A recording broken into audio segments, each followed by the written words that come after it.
Hi, everyone. Welcome to this episode of the CatBot AI Podcast. I'm one of your hosts, Catherine Brinkman, and with me today is.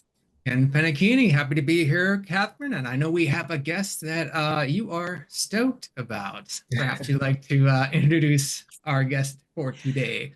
Well, Stokely's someone here in Columbus, Ohio, and part of the reason I left from New York City was because there is so much tech innovation coming to fruition here in Columbus, Ohio. It reminds me a lot of a little Silicon Valley back in the late 90s. I don't know if people want to hear that or not, but that's the reality. I'm downtown. I live in the Arena District, and it does remind me a lot of San Jose pre quote unquote Silicon Valley when the Silicon Rush hit.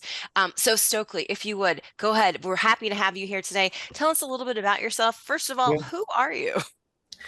So hey everybody, my name is Stokley. So I'm kind of, I guess I would call myself like a bit of a jack of all trades. By my day job, I'm a programmer.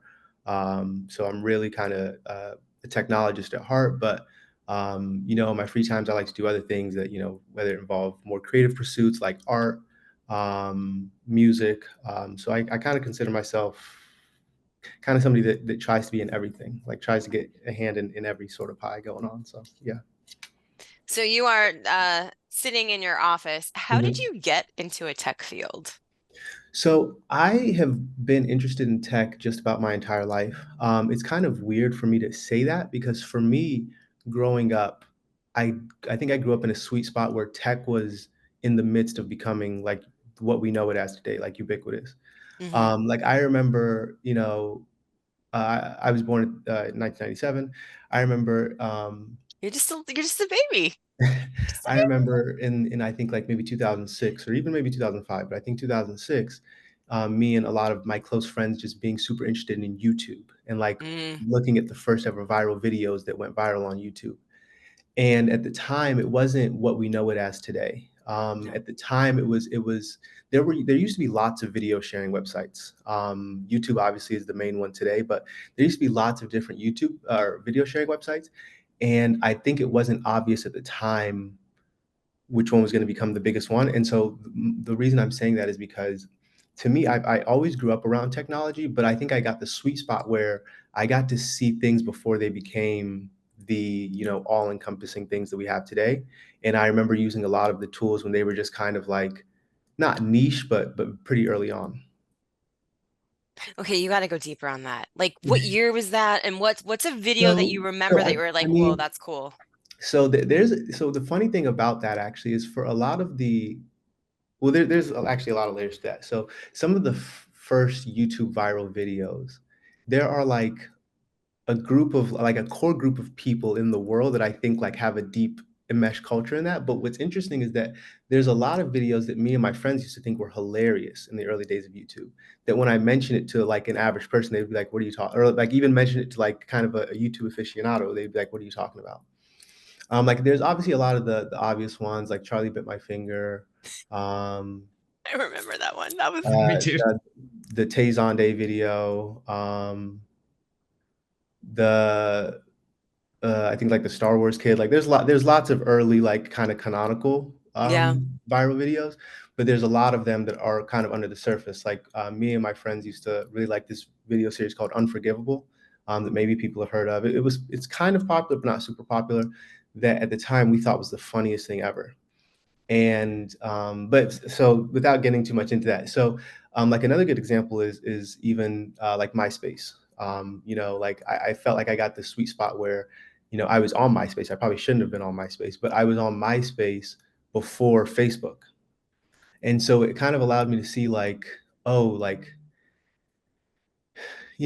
technology is like this interesting thing because like it brings kind of pleasure to our life, but at the time, a lot of those things still felt like toys, if that makes sense. Like obviously, like to most adults at the time, they weren't on MySpace. That just Right. because it seemed like a toy. It was just something that you kind of it's like, oh, I decorated my background.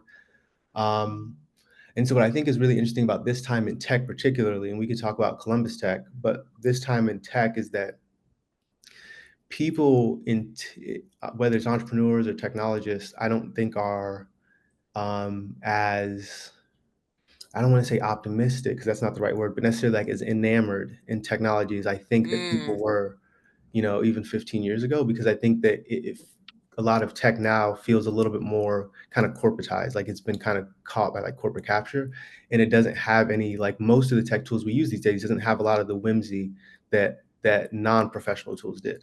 And not to say that like I'm not just talking about consumer tech, but like even tech that like businesses use, like doesn't have to feel so corporatized. Tech can have like a personality. so what do you think about Columbus making Yeah. a name for itself? Yeah, so I've been in Columbus a long time. Yeah. So I know quite a bit about Columbus, both the ins and outs of it, like the history that's on the books and the history that's not, I guess. Yeah. Um, and so for me, I think that I have a lot of thoughts on it, probably too much that we can go into today. But I think one of the biggest things I've noticed, and I think it's actually the single biggest thing that people in Columbus could do to make the big step to transform Columbus into a tech hub is people in general, but particularly the investors in Columbus, need to be more comfortable with taking risks. The reason that, and this goes for basically any kind of city that hopes to be a huge tech hub on the same way that Silicon Valley is. A lot of the cities that are trying to transform into a tech hub, their idea of that is, well, we need Apple or Amazon here or Facebook. That's not actually what you should be doing. You should be looking at the entrepreneurs, the colleges, Ohio State, looking at the entrepreneurs and saying, what do you guys want to build? Because the basically the type of incentives you have to offer to a business to get them to move to your city are probably like, you're not really even reaping much of the benefit. No. And so if you invest in the entrepreneurs, then you have a community where people, there's a lot of entrepreneurs in Columbus. I've been meeting entrepreneurs in Columbus for the past 10 years now. Yeah. People won't say, oh, I have to move to San Francisco, New York, Los Angeles to do tech. They'll say, well, there's already a community here. There's investors that are investing in innovation. There's OSU, so you have a pretty steady stream of college students. Yeah. There's the ingredients are here. And I think that it's a more general cultural issue, but I think it has to start with particularly investors being willing to take risks on unproven ideas. I mean, just being the outsider, and coming from the Valley, the thing that I have been most surprised about is the lack of incubators.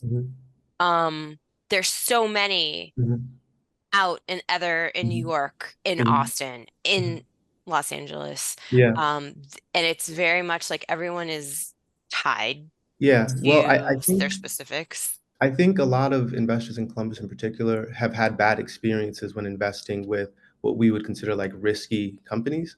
Yeah. And part of me, that is a harder problem to solve, but part of me wonders if maybe something couldn't have been done on the deal flow end to like Mm. to before it actually turned into, like a bad investment. And so sorry, your point that you were just making, I had something to Just add that to that. there's not a heck of a lot of incubators here. Yes. Oh yeah. And so to be honest with you, when I think of like the type of culture that Columbus could cultivate for itself as a tech hub, I don't really envision that necessarily as incubators. I think that something that could work really well is just having a large group of people in Columbus that have been entrepreneurs and have essentially and are willing to invest in So in other that's entrepreneurs. So and when I say that, it doesn't have to be like a wildly like I'm not talking about like the next Mark Zuckerberg. I'm talking about the next person that has sold a company for a respectable amount of money and is now willing to say, well, I did it with some Columbus help, I did it with Columbus resources, so let me go ahead and put back into those Columbus resources. I'm gonna throw a curveball at you because Yeah. again, a lot of our people are California coastal and New York. What's a lot of money Columbus style? So if somebody had an exit for let's say $5-10 million, Okay. and so let's say $5-10 million post tax. Well, no. Let's say $5 million post tax. I would say they should dedicate half of those resources, maybe even a little bit more. Not that much, okay. But basically, what I'm saying is Some of it. somebody that's had a pretty respectable exit can then do small angel investments. I'm not talking about Yeah. investing 100K or 500K. I'm talking about even investing 20K or 50K, because for somebody that's a Columbus entrepreneur, when you're just getting started off, a couple 20K, 50K checks is huge. that gives you the leeway to be able to work on your essentially your venture full time. Um, and and again, this is why this is a larger cultural issue. I'm not saying that it strictly comes here, but then on the entrepreneurship side, a lot of talented tech people in Columbus need to be willing to take that risk to say, Yeah. I have a nice cushy job, but you know what? I want to try doing this, not for a monetary incentive, but kind of for a deeper purpose. Like, I think that what separates somewhere like Silicon Valley from a lot of other cities is that the people there do genuinely care about what they're building. You could argue, whether the incentives are right or this or that, but they are building something because they do genuinely care about it. You don't somebody that's saying like, I want to build this innovating thing, there has to be something a little bit deeper than the financial incentive to even keep going with it. And so I think that this is why I'm saying it's a larger cultural thing. Is I think when people think of tech hub, they think of Facebook, Apple, or Meta, Apple, Oracle, things like that. That's not Yeah. actually what that looks like, and it's definitely not what it looks like in the early stages. It looks like a bunch of entrepreneurs literally just like running at problems, figuring out what problems are there, that can be solved. um, and that's how you kind of start that tech hub flywheel. Ken, I'm going to throw you in the convo. I mean, you are not a Midwest person. What do you think when you hear Columbus, Silicon Heartland? Well, when I first heard it, that was the first time I'd heard of Texas. You hear about that a little bit, but Silicon Heartland and Columbus, it was interesting to me. And just like you, Stokely, I'm kind of a jack of all trades when it comes to tech as well, so I can relate to that. Very And cool. I would like to see. I mean, I'm in Florida, so Mhm. obviously not a tech hub, but it's Florida. Yeah, yeah. Um, I'd like to see more startups outside of, let's say, Silicon Valley or even what's starting in Texas. It'd be Mhm. good to have these Yeah, distributed. absolutely. Yeah, so I actually have a lot of thoughts on that too. So what I'm noticing, kind of, in the current year, 2025, is that I think a lot of people were during the pandemic, there was kind of an open question of, will startups still stay in San Francisco or will they move? Because now they don't have a reason to be there.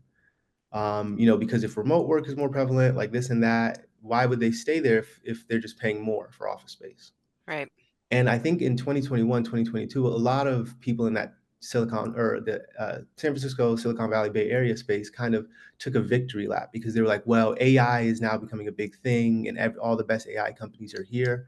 But there's actually something a bit interesting going on in, some people are going to groan, but in the blockchain and crypto space, where most of the Right. blockchain and crypto companies are not located in Silicon Valley. Correct. And that's kind of a big point of that whole blockchain community is centralization is kind of the enemy.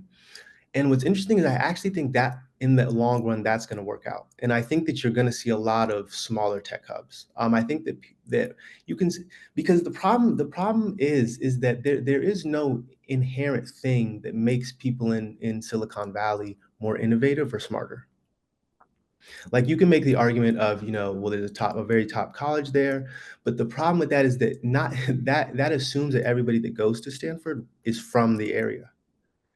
And so the problem is that the reason that I think the decentralization route or just not having one specific tech hub will be the long term is what will happen in the long term is that,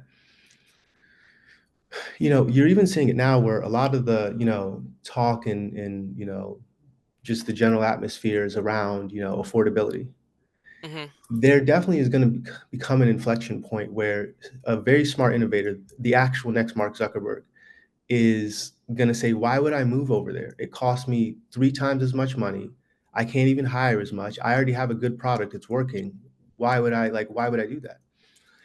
And so, yeah, I mean, I guess it's an open-ended question on what eventually will happen. But I actually think what's interesting is that very subtly you're seeing some big tech companies, like again, in different spaces. I'm not saying like in the traditional, like probably not in maybe not in the AI space, but then again, there are some like They're Hugging coming in Face now. and Mistral. Yeah. Um, and I think that trend might just continue to keep going, to be honest. Well, you have that whole corridor from like Seal Beach down into Orange County where it is all the cyber warfare stuff. Those people, I Yeah, know some of them, they're absolutely. thinking about coming out. Because it's too expensive. Yeah. Regulations are crazy. Growing up in California, literally in the valley, there are I'm going to say probably 15 to 20% of us have left California, and we do not plan on going back. Mm. So to your Interesting. point, I think it's, Yeah, you know, it's very interesting. I like the point that you said where if you sell something for a couple million, you Mhm. give back. And I think that that Absolutely. actually goes a lot farther here than it would Yeah, out there. definitely. Um, so I like that. Maybe Yeah. now I feel like I need to donate money somewhere. Well, it is a little bit different because, if somebody has a respectable exit in Columbus, Yeah, I'm not sure what average home prices are, but like they're basically like my point is 300. I've been looking. if you plan on staying in, say, Columbus or even Texas or even I was born in Texas, but like Houston, Austin, Dallas, wherever, um, it like again it goes further. It goes further because for lots of reasons without us even delving too much into it, but it goes further for lots of reasons. You're not competing with huge name VCs that have lots of money to their name. I feel like it might even be a better bet spiritually to like do something like that as opposed to saying like, well, let me just put all of it in the S&P 500. Well, you mentioned that AI is in San Francisco and it's kind of been Yeah, their victory lap. What's your perspective on yeah. AI? So, um, what's my perspective on AI? You know what? That's actually extremely tough. And I'm just going to preface everything I say with this. There's people much, much, much smarter than me working on very, very hard problems, figuring out how this AI thing is going to integrate with society. Like, I cannot stress that part enough. Like, there are technologists that are, 10 to 100 times, more technically proficient than I am. There are, deep thinkers that have thought through, the issues at hand, to a large level. But with that being said, I actually think that AI is one of the most interesting innovations that's happened ever. And I actually think that it fits well and gels well with kind of the way that technology has progressed throughout the years. I'm not gonna. There's a few things that I may leave off just because You're so diplomatic. there's a few things that I'll leave off just because they're still kind of, I guess I'll call them working theories that I'm working through. Okay, But I think AI will look much different than all of us know today. totally agree. I think that it's without a single doubt there is no world in which AI does not permeate just about every aspect of our society. There's just no world where that happens, where it doesn't permeate everything. We can have like talks about costs on, is that happening in the next 10 years? Is that happening in the next 15 years, 25 years? Because there's lots of costs associated with deploying AI to that level. But with that being said, there are a ton of dangers with AI. There are a ton of dangers with AI. There's a lot of dangers that most people, we probably don't even see. A lot of dangers that lurk just under the surface with AI that are we can kind of make it out, like we can kind of see it, but you know, a lot of dangers, Hmm. just regarding, just some easy ones, social media abuse, regarding, surveillance, like there's lots of things. But Yeah. Yeah. with that And I, being said, it can be also a huge force for good because AI to me reminds me a lot of electricity. Like all of us, grew up in a world where electricity was abundant and it was everywhere. But I don't struggle to imagine a world where electricity was not everywhere. I don't struggle to imagine a world where everybody had to light candles. I don't struggle to imagine a world where all the appliances we use in our daily lives had to be done by hand. And so AI reminds me a lot of that, where there's a lot of things where new applications that we didn't even think, things where people are going to say, wow, did they used to do that manually? Um, but again, similar to electricity, a lot of bad can be done with electricity. It just depends on how you use it. It's a good analogy. But I remember, AKA it was last night. I was just streaming, like scrolling through Facebook, and I saw some videos, and I kept thinking, I'm like, my God, kids are not going to know if it's real or not. yeah, yeah. So that that is a huge problem. I think that problem may eventually self-correct. Not for social reasons, but I do think that technology, because there's lots of business applications in being able to verify if something is correct. Yep. And so I think that just kind of the wheels of, the economy are going to make it so that there is some verification going on to say, hey, this is a real image, this is a real video. again, just based off of, I can think of lots of business applications for why you would want to know if something is real or not. Well, I think in California, there's already legislation. If it hasn't gone through, it's sitting in Sacramento to where you have to actually preface Mm, if it's a real image or not. I know you already have to say if it's a real voice or not. okay, that's interesting. Um, I didn't know that. Very cool. Like an AI agent, whenever you call in, I'm an AI agent, Yeah, pretending to be an actual voice, which, by I've the heard that. way, you can mess with those. It's I've heard fun. that on some podcasts Yeah. before, or I think like on even on podcast advertisements. So that's interesting. I yeah, didn't know Yeah. that one. yeah. You can, I mean, I can send in a script right now to Mhm. somebody and they could make it sound like me and it's not me. Wow. It's crazy. It's Mm. really, About 11 laughs. Yeah. yeah. Um, so what is something that's AI driven that's kind of caught your attention that you think is cool? There's a lot of, well, not a lot. Well, yeah, a lot. There's a lot of smaller apps that I've come across that I really, really like. Um, One, for example, there's a Twitter user I follow, and he put out an app called Round Zero, and you can visit it at round zero.xyz. And what it was technical job interview training. And so what would happen is a coder, an engineer, a software engineer would speak to an AI and talk to an AI as if they were getting a job, as if it was a job interview. And so it's called Round Zero because it's meant to prepare you for tech interviews. There's another one that I came across even before, like probably a year before that. Another very prominent Twitter user that, even if I say the name of the company, I'm sure a lot of people will be familiar with.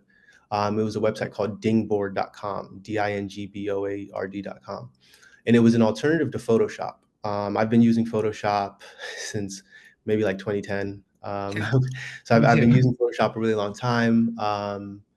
And Photoshop is a very expensive application, and so Dingboard was basically an AI. It used AI, but it was a free alternative to Photoshop. Um, and so what's interesting is that in my opinion, the best AI apps that I've used are the ones where AI doesn't even. It's not a selling point. It's just in the background Hmm. helping you. I think that the areas where AI is the selling point from a consumer perspective is ChatGPT. ChatGPT, all the other models like Anthropic Claude, XAI, all of that stuff. Because there you're using the product because the AI ideally should be a good AI. So the AI is the selling point there because that's the product you're using. In that instance is AI. But when I think about second order effects and what companies will be able to make a lot of money and benefit off of the AI wave, I personally don't like, I think that you kind of have to, it's the same as it was 10 years ago. You just have to build a really, really good product. Mhm. Yeah. You just have to build a really good product for whatever problem you're trying to solve. You can't just lean on the crutch of AI to say, oh, but it's AI. And again, if anything, it shouldn't feel like an AI application unless you are specifically building, like an AI application like ChatGPT. So there's a few things that have caught my eyes, but I think what's most interesting too, even about that, is that um, like I'm building an AI application right now, but I'm not going to go too much into that. But what's interesting is that AI is AI is a very interesting technology because it's empowering both sides of the equation. AI is making developers much quicker at writing code, making them much more efficient at writing code. And so when I talk about an app like Round Zero or even Dingboard, what the interesting thing about that is that those apps were built with what I assume is one, two, maybe three people. That's a pretty kind of a new shift. And I Yeah. actually, it's kind of happened, but people haven't really talked about it as much as you would expect. Um, yes, a lot of like technology problems have been solved over the last, let's say, like 10 years. That's made it easier to build something.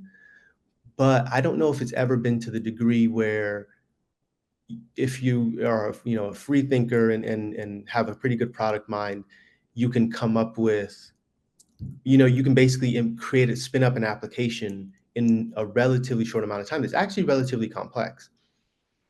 And so that's why I think the AI is cool. And going back to I think that's why, the economic effects of AI, I think will resemble electricity is because AI is not a one-sided thing. Actually, AI a is good a very analogy. like multi-sided like device where it's empowering again us in ways that aren't the most obvious things today. That I'm sure later will be viewed as very obvious. I think to your point, it's in the background. It's been in the background for so long. Mhm.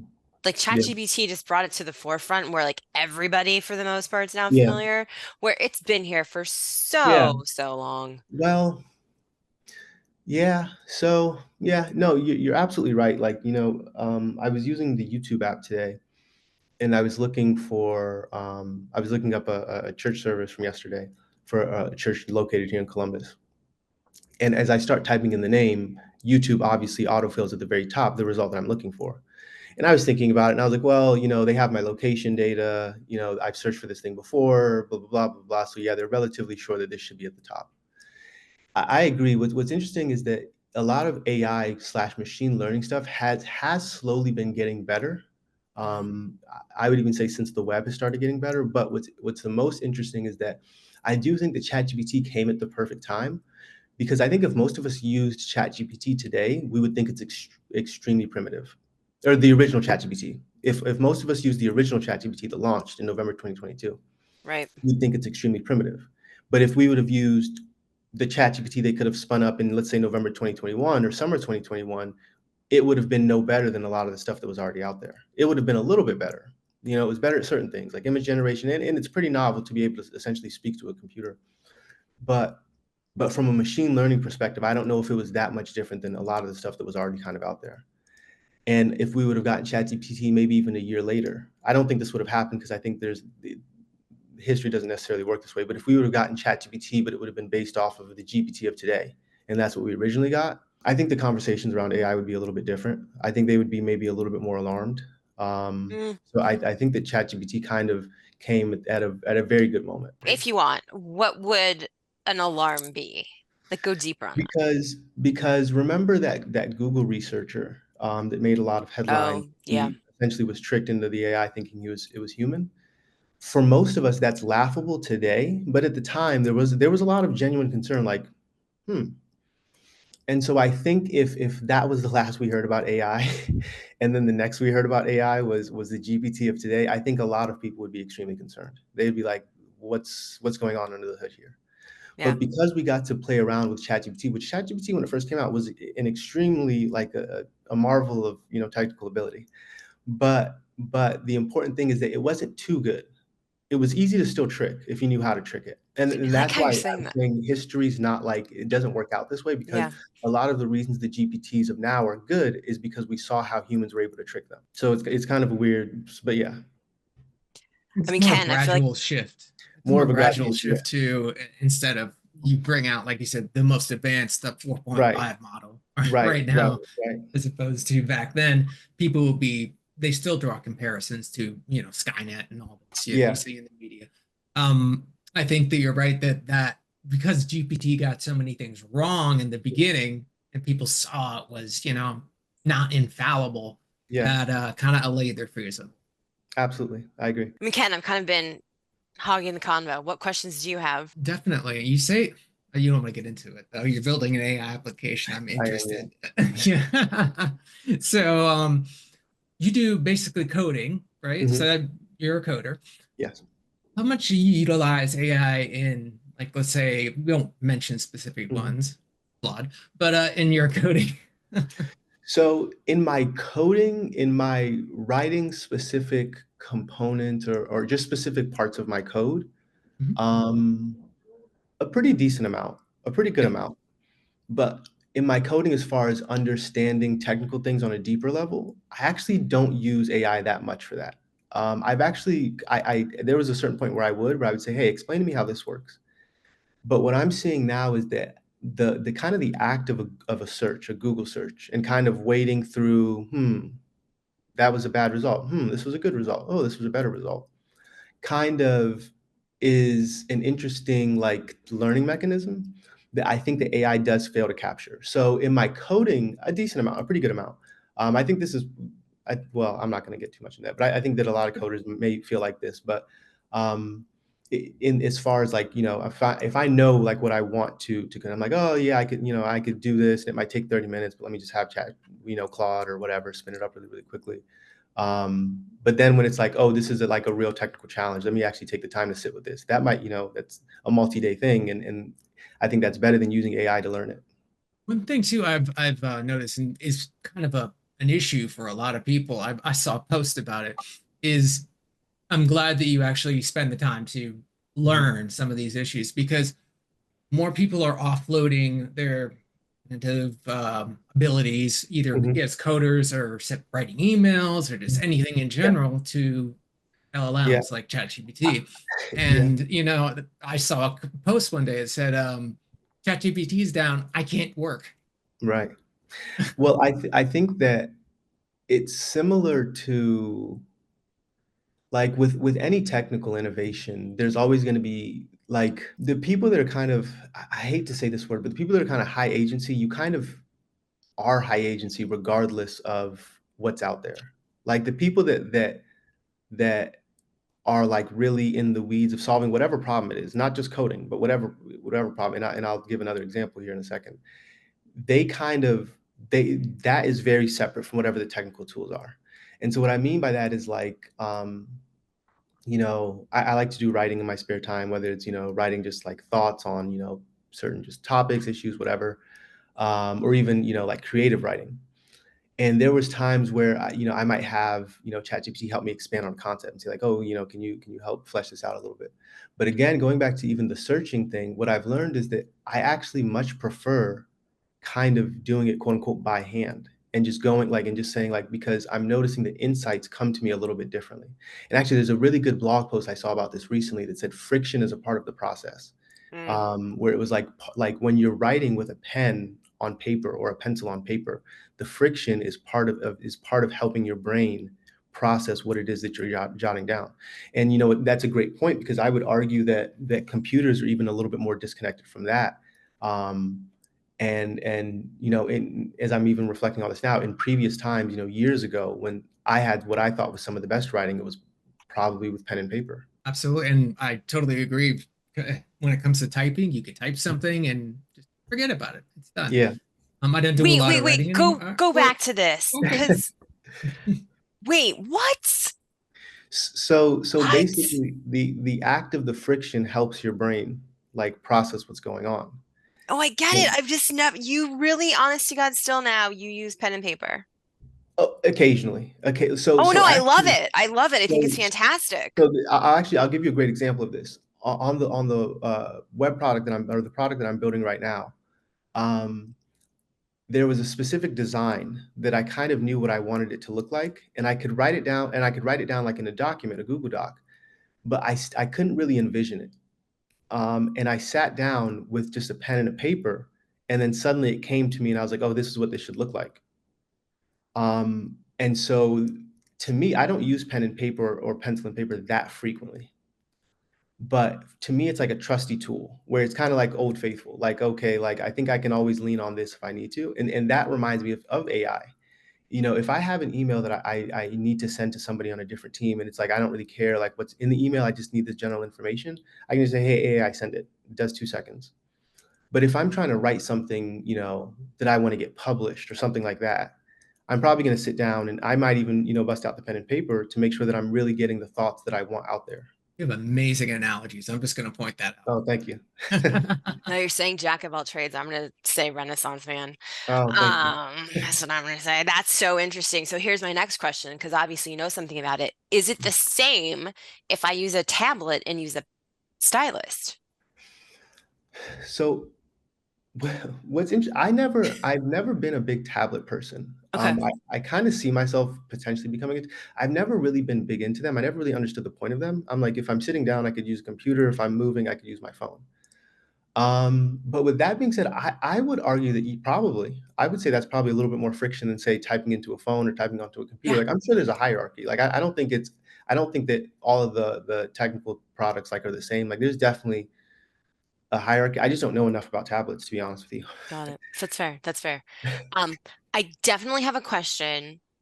Yeah. Do you remember where you were when you first logged into your computer or got a computer? Kind of. I was born here in the States, but I spent couple of my early years in a different country. So I spent a couple of my early years in Nigeria. Okay. And so I remember going to work because my parents, they like own their own business, like they own kind of a technical business, I Okay. guess. in the modern sense. And I remember going with them to work, and being in, I think it might have been my mom's office, it might have been my dad's, I don't remember, and playing a Kim Possible game on the computer. I think it was a Kim Possible game. I'm pretty sure it was. Yeah. So I think this was around like either '02 or '03. Okay.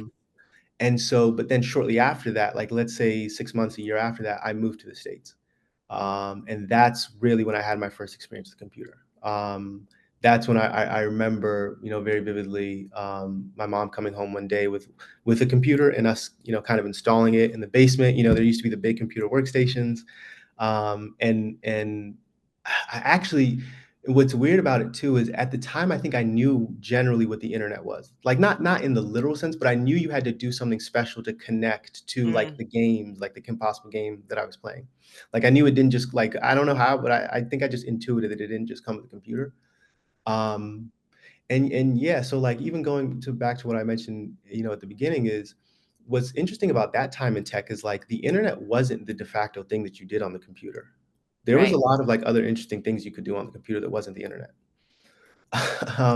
And I think it's kind of funny that like that's not the case now, but yeah, like I remember even, when I was a kid going to Cedar Point and having a laptop that didn't have internet and just playing the built-in Windows games like Spider Solitaire or, Pinball and so yeah, I'm a tech geek through and through. Yeah, Very much that's a tech, cool. I was wondering how that started. So your parents were the catalyst. a little bit, yeah. Cool. Ken, any other questions? I'm sure you do.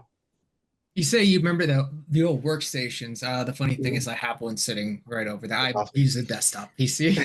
That's awesome. But that's my, because, three Stokely, do you have a monitors and all desktop? that. I'm in this new debate because I cannot believe Ken does not have a laptop. I So am Oh, I laptop have a only. laptop. I have a bunch of so laptops. They just don't I work.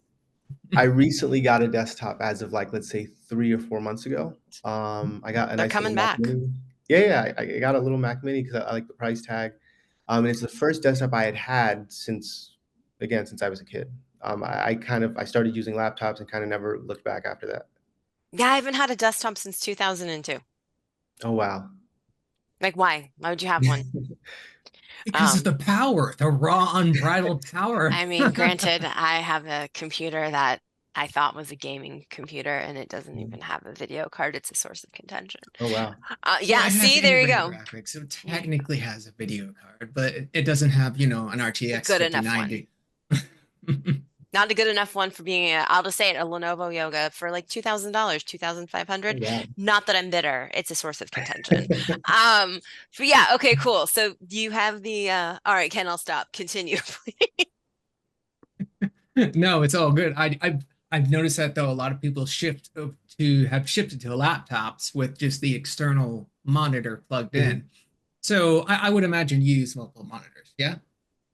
So yeah, when I do work, I definitely have monitors. When I'm doing like I guess like I'll call it personal work, Mhm. I typically like to just use like the laptop itself, just because I kind of like the on the go-ness of it. But again, I'm noticing that I am kind of liking using a desktop. Going back to the friction thing, it feels like there's a bit more friction and kind of like sitting still and like being at the desktop, and I am feeling like that's helping in like weird ways. So yeah, And that's your workstation or that's your exactly. place. That's the Yeah, way I feel about mine. Like I've yeah, got my whole setup here, and when I come here, it's to work or play game. I'll be honest, I play games. very cool. A editing computer is also good for gaming. But I Yeah. want to say, I think that that's how the three of us started. Like I started back in the day with an Apple IIe on Mhm. Oregon Trail. Oh wow. And then I remember there was like an old floppy disk that the woman that she was a teacher next door, so I'd have the computer during the summer, I'd have computer during like the winter break. And I Mhm. remember there was an old floppy disk that she was like, "Oh, it's scratched," and I ended up taking it apart to look at it to Oh see wow. the disk and stuff. Yeah. Um, Ken, you started in gaming. You Kim Possible, there you go, right there. So it's just interesting that that's like kind of the foray into tech as you Absolutely. play video games. Yeah. Kids love I video games. always I always tell people that I'm like, you want your child to learn to play or use a computer Yeah. and play video games on a computer though, not Absolutely. on a phone, not a tablet, computer. Absolutely. It's definitely one of the easiest ways to start thinking about how technology works, to play a video game. Yeah, I still love. I don't play as many as I used to, but I still love video games.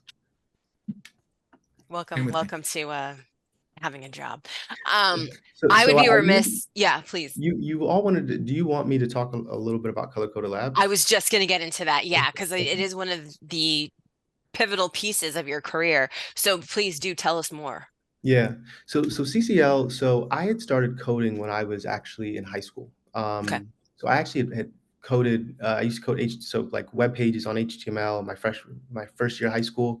I was pretty good at it. The teacher was like, "Hey, I think you should take this other course next year." I think that one was Java. I was pretty good at that. And they said, "Hey, we have a more advanced class the next year." And I think that was C.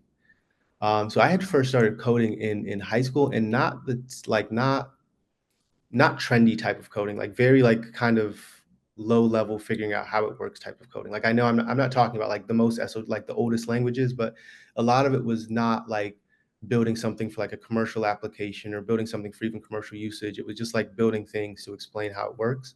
Hmm. Um, but then when I got to college, I did not do any more coding. I basically like left coding to the side and was, just it wasn't really the top of mind focus. Um, and so after college, I worked at a startup. I actually worked at two startups, but so working at the startup, I kind of got that itch again of like, man, like I used to love coding. Like I remember like it was something that I would like do. Like it was, it wasn't something that I had to be forced to be engaged in. Like I just loved like sitting down and doing it. And so through that, I kind of started like inching to figure out ways like how can I get back into coding? Like how can I make that my career again? And so I could go more into this at a different time, but so then I wanted to go ahead and go through a coding boot camp because I was like, well, let me kind of sit down and go through the discipline of, learning it with a group of people. That was kind of the thing I was most focused on. I was like, let me learn this with a group of people. Because I know like there's like camaraderie, like stuff, that type of stuff helps, like feeling like, oh, am I the only person that doesn't understand this or something like that? Yeah. Um, and so through that, I went through CCL. I think I was their third cohort. Um, Whoa, so you were early. oh, very early, yeah. Okay. I didn't realize that. Okay. So I think I was their third cohort. Um, and it was a great experience. Like, I met a lot of people through CCL that I, consider pretty good friends to this day. It's a great experience getting to, kind of again it was a group atmosphere to say like is this something I'm not understanding, because actually going back to what I mentioned is, again, a lot of the coding that I did when I was younger was not like, again, what I would call trendy coding. And I'm not saying there's anything wrong with trendy coding, but I mean trendy coding is like coding that is more or less designed to make money, whether it's through a website, whether it's through a web application, like coding that has some sort of commercial application. Python, C That sharp, that was kind of thing. Yeah, yeah, yeah. and, ASP.NET. Yeah.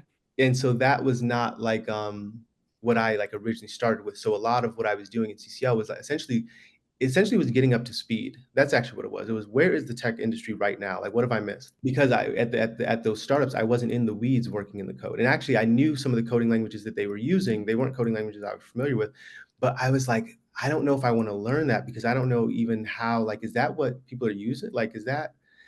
And so going through CCL was great because I got to kind of get up to speed with like, where is the tech industry right now? And then that allowed me to kind of branch out and like, again, go back to saying like, oh, okay, like, let me learn a little bit more about this. And how does this work? Or how does this work? And yeah, so it's an amazing program. I love what they do. I think that, I think it's what's needed right now, just as far as, um, just getting underserved communities interested in technology, especially in Columbus and, like, cities like it. But I think it's a, across the country more generally, it'd be great to Yeah, have I people. mean, when I moved, I've actually overheard somebody at the IRS office commenting on the fact that they didn't have an email, and I'd never heard Mm. that out. Wow. Like I just had it, and it was an older gentleman, and his daughter was there trying to help him and stuff like that. Mm. But I was just like, whoa, Yeah. this guy does not have an email and does not know. Like he was freaking out because he's like, I don't know Mhm. how to file my taxes. Um, and I just thought, I'm like, oh, these people really exist. Mhm. Whoa. Yeah. I So mean, a lot of just a lot of web systems can actually, not even web systems. Yeah, I'll say web systems. A lot of web systems can be rewritten in much better ways. yeah, They're like, if you, I'm actually not like, anytime, like, I obviously, like, I have grandparents, like anytime I see somebody that's much older that struggles with technology, to me, I'm like, well, I used to struggle with a lot of things when I first started using these things too. And so I'm all, like, now that, again, I'm building an AI app, like an AI adjacent application. I'm doing a lot of tech stuff just in my general, just daily life.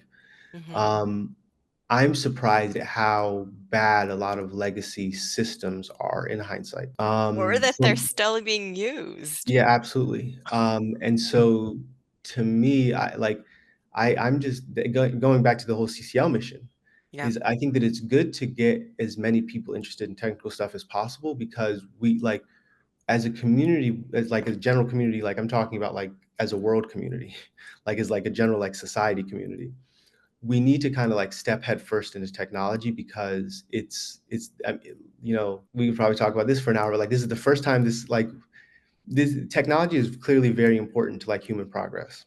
So let's try to lean into it and figure out, you know, what things work and again get things like legacy systems, like even email, getting things like that updated to work a little bit better Yeah. and yeah. Yeah, I mean, this dude didn't have a computer. He was a vet, and I'm just Mhm. thinking in my mind, I'm like, wait, this gentleman served our country, does Mhm. not have a computer, goes to the Mhm. library, doesn't know how to log in, and now he's standing here freaking out because he Yeah, thinks he's going to get in trouble. And I'm just like, yeah, that is so wrong yeah, on yeah. so many levels. Well, but what's interesting about that is that ideally, there's nothing preventing you from having like a keychain or something that you walk up to a computer and logs you in. Like Right. that's not what we do, but there's nothing stopping that from being a thing. You know what Yeah. I mean? So Yeah, yeah, no, I totally understand. It was just very eye-opening that I had to come to Columbus yeah, to see it. I'm not yeah, saying it's not other places. It yeah. was just like, whoa, this is like there's a challenge here. Absolutely, absolutely. Anything else you'd want to add? No, I think that said just about everything, especially about Columbus. You know, I love Columbus. Again, I've been here most of my life. I love the city. I love all the aspects of the city. I love, you know, the art and the artists in the city. I love all the, you know, the go-getters in the city. I love people that, you know, are hustling, trying to make their dream work. Like there's nothing like that I love more than that. And, you know, Columbus is again, a place that I've called home for a very, very large part of my life. Um, but I do think that if Columbus wants to take that next step, that next leap into becoming, you know, that next great city, um, it needs to step headfirst into it, and it can't be afraid of failure. It can't be afraid of risk. It can't be afraid of, you know, what could have been or what happened. It needs to lean fully into a city that embraces challenges and I is like that. willing to essentially, you know, step into a bigger role. 100% agree. Hey, where can people find you? So you can find the project I'm building at ego.wtf. It's a tool called Ego. It's a market research tool where, you know, if you're a business, you can essentially speak to your target market directly from the platform. And if you're a consumer, you can essentially speak with an AI and give it clues to your consumer habits and essentially get paid for that data. So you can find me there. You can find me. I'm on Twitter or x.com and SoundCloud at Astro ASTRO ROCKIT. You know, I obviously I put music on the SoundCloud and then on the Twitter, the X, I you know speak my thoughts on just general things in life. And yeah, that's just about where you can find me. Very cool. Hey, thank you for being here today. Thank you. And I'm considering, after our conversation, I think we need to put a panel together with some other people just to have like a roundtable around some of Yeah, these topics. Because you definitely, I wouldn't say jack of all trades. I'm going to go with Renaissance man because the way thank you you so think is much. super cool. Thank you. I really appreciate that. It was really great speaking with you today. I definitely, you know, I'm interested in keeping the conversations going. Yeah, totally. Thank you so much. Have a great rest of your Thank day. And everybody, we'll see you on our next episode. Take care.